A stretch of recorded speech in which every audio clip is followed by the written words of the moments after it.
A real treat today as we are catching up with former Baylor punter Ty Atteberry. Ty was here 1993 to 96, then handed things off to his brother Kyle. Kyle was here right after him. But Ty, a Renaissance man, I would say, is in process of sailing the Atlantic.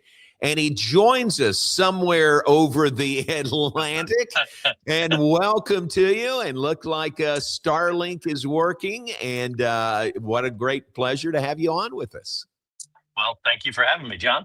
Glad to be here.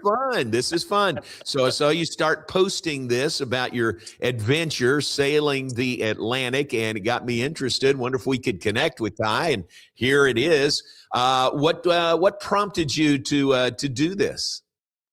Great question. I don't know. If you ask my wife, she might have a different answer. But no, I think, I've been in the medical device field for about 30 years now, grinding it out in the sales arena, and decided I need a little break just to kind of rejuvenate and get refocused. And so, yeah, why not sail the Atlantic Ocean? So that's what I'm doing. That is so great. That's great. Yeah. So you said you're between jobs right now, and some Correct. People, may go, may really go wild and go to Yellowstone National Park. This is what you're doing between jobs. This is what I'm doing between jobs. Now, yeah. To be fair, I've actually about 8 years ago started a small little business down in the British Virgin Islands, and got to work with the wonderful people in the British Virgin Islands and help out the charter community down there. So I'm actually transferring this boat that's going to be going into a charter fleet in the British Virgin Islands. Okay. All right. Very good. So what's the route? What's the path? What's the time that you're going to be out on that boat? Yeah. So we're somewhere off the coast of Africa right now, South Africa. Okay. We're going to head up the coast for about 10 days, and then we'll cut over to Brazil, basically cut across the Atlantic for another 10 days. And then we'll cut up basically the Southern Caribbean islands, okay. Grenada, up to the British Virgin Islands. It usually takes between 35 and 45 days, depending on the wind. Yeah, it was really windy last night. I fed a few fish, and really? It's nice and calm today, so it's great. Good. And you just left yesterday, right? We did. So we were waiting for a weather window where the weather looked good, and so we were kind of holding up in Cape Town, South Africa, which is beautiful. I'd never been before, and so not a bad place to have to hold up. But once we got our window, we headed out late yesterday, early your time. Gotcha. Perfect. And watching the weather, I'm sure, is key. I mean, we don't want you to end up on Gilligan's Island or anything. So do you feel like it's pretty good weather, or this is a good time of year, I guess, for the best weather? Yeah, this is a really nice time of year where they basically have a trade wind where we're sailing downwind. And so it's a nice, usually a very nice calm sail. Last night was a little bit different as a cold front was kind of pushing through. But if we didn't get out last night, we were going to be stuck. So we kind of pushed through it last night, but today is acting the way it's supposed to behave. So. Wow, fantastic. We've got a picture of your boat. It's the Waymaker, is that right? That's correct. So the Waymaker, that's the name of the boat. Perfect. All right. There it is.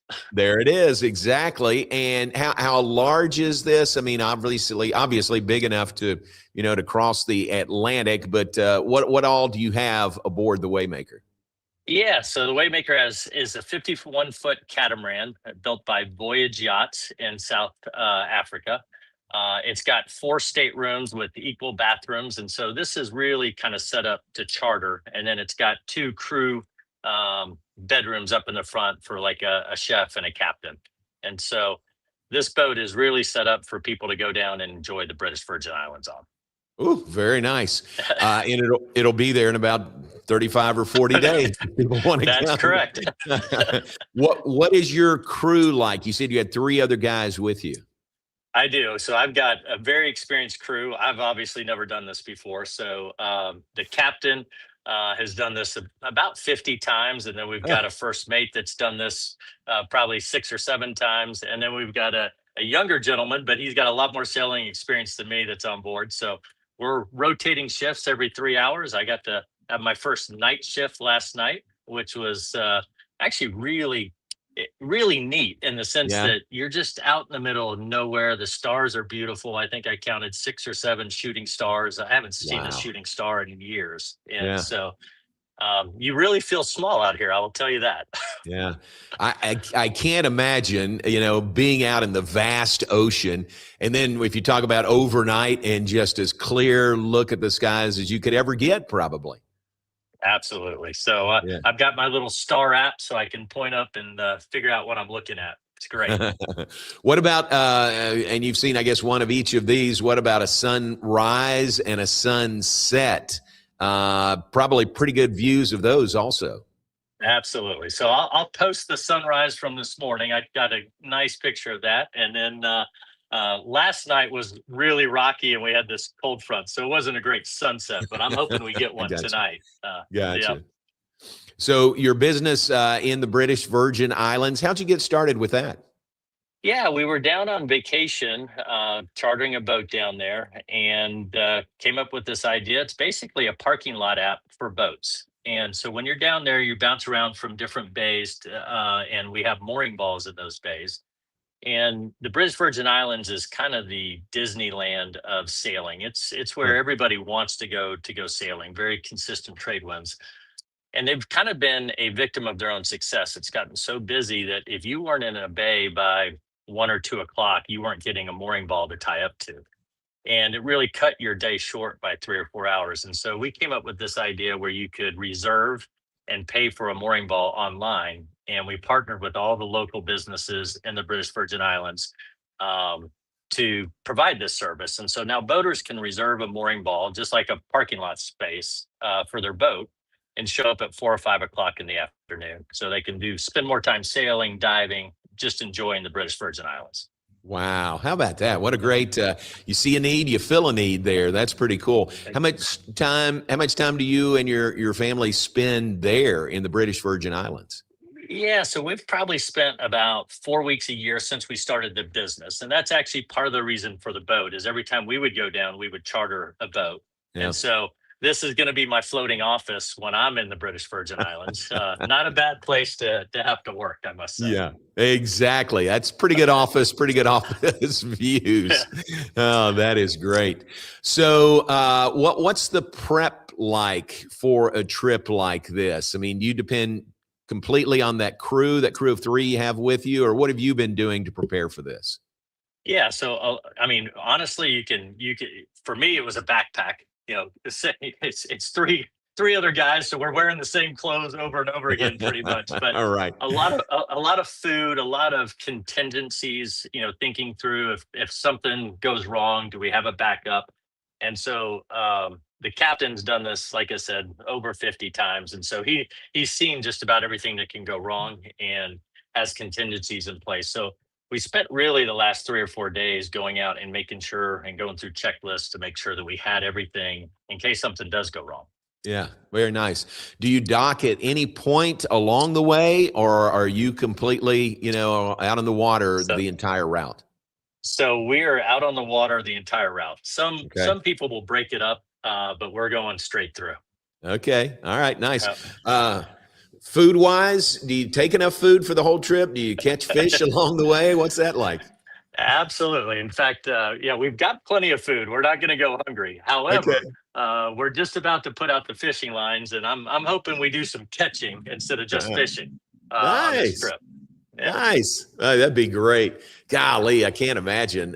So what'd you say, 35 or 40 days total? Yeah. It'll probably be 35 on the good side if the wind and weather behaves, and could be up to like 45 if we get into some bad weather and need to take the sails down and just motor through. Very good. And I'm guessing Waymaker, miracle worker. I'm guessing You got it. you're prayed over pretty good, right? Before you set sail on a trip like this.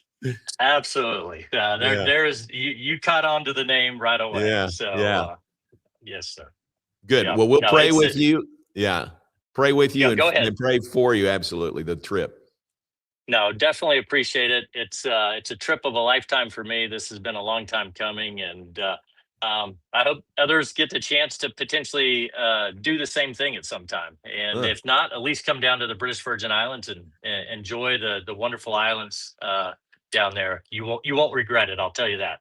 I've seen some of the views. I think, in fact, we got a couple of pictures we could put up. Some of the views pretty spectacular there, right? Yeah. In the British Virgin Islands. Oh, look at that. Oh yeah, there's the Baz. Yep, beautiful That spot. is nice. That is nice. Yeah. So when you're not on the Atlantic and when you're not in British Virgin Islands, where is home base for you? So we just moved back to North Carolina. We were back in Texas for about 4 years, Okay. and but since Baylor, we were in North Carolina for about 20 years on a little farm outside of Raleigh. Oh, nice. Moved back to Texas for about 4 years, and once our youngest son graduated, he goes to another school north. He's a cowboy. I hate to admit, but All right. once he left home, we moved back to North Carolina. We really love it out there. It's great. Nice. Very good. When's the last time you've been to Waco? Good question. I Been a think the while, huh? last time yeah, it was probably 2 years ago for one of the football games I came in for.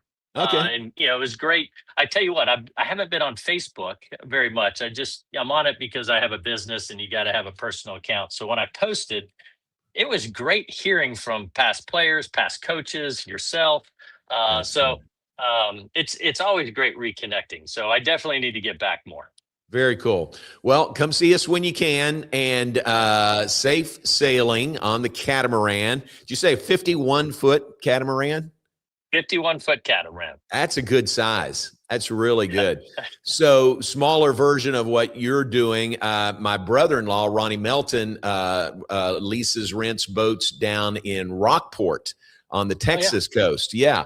So when we go down there, and we'll go down there at the end of July, we'll get one of his boats for the week that we're there, but similar, but different. Yeah. It's Rockport, but we need to go a little further and come down to the British Virgin Islands at some point. Well, come on. We'll take care of you.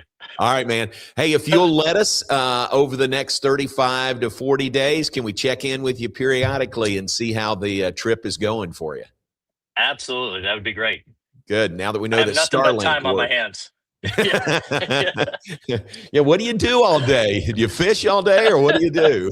That's it. Yeah. I'm trying to get the lines in the water so we can start fishing. Absolutely. Oh, man, that's great. All right. Safe travels. Bless you on this trip. Hope for a smooth sailing for you. And great to catch up with you, Ty. We really appreciate it. All right. Thanks, John. Appreciate you All right. reaching out. All right. All right. We'll catch up with you Bye. again down the road.